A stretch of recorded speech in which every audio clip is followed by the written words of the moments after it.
memilih dan memilah sebuah kebenaran dengan akal sehat, saya akan memberikan gambaran cerita ilustrasi seperti itu.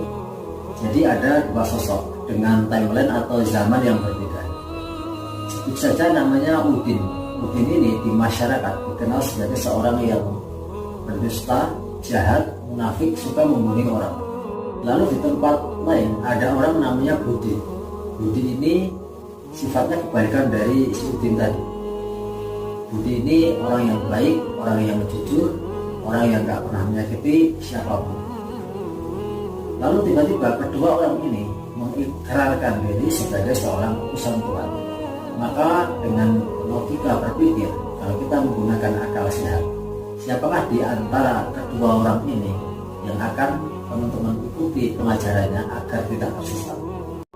Maka sebagai seorang manusia yang harus memilih di antara dua sosok untuk diikuti, tentunya kita tidak akan memilih seseorang yang jahat, munafik, dan pendusta tadi ya. Tentunya kita akan memilih orang yang baik. Kenapa kita tidak memilih Udin tadi? Karena probabilitas orang ini untuk berdusta sangat besar. Bagaimana kita bisa mempercayai seseorang yang tadinya pembunuh, suka jahat, suka berdusta, lalu tiba-tiba mengaku menjadi seorang utusan Tuhan? Dan ini adalah cara berpikir yang ilmiah.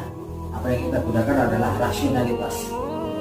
Sementara si Budi tadi, apa yang dia berdusta? Kalau selama ini dia dilihat sebagai seorang yang baik, seorang yang suka membantu orang, dan mustahil kalau tiba-tiba dia berdusta, karena tentu akan mencemarkan nama baiknya.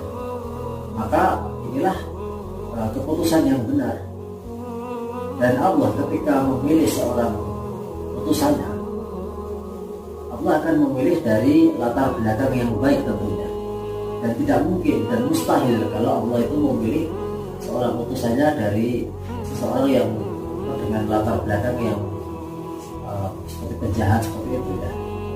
Maka lewat video ini saya mengajak teman-teman untuk memilah sebuah kebenaran, dan bukan tentang yang baik dan buruk, karena yang baik belum tentu benar,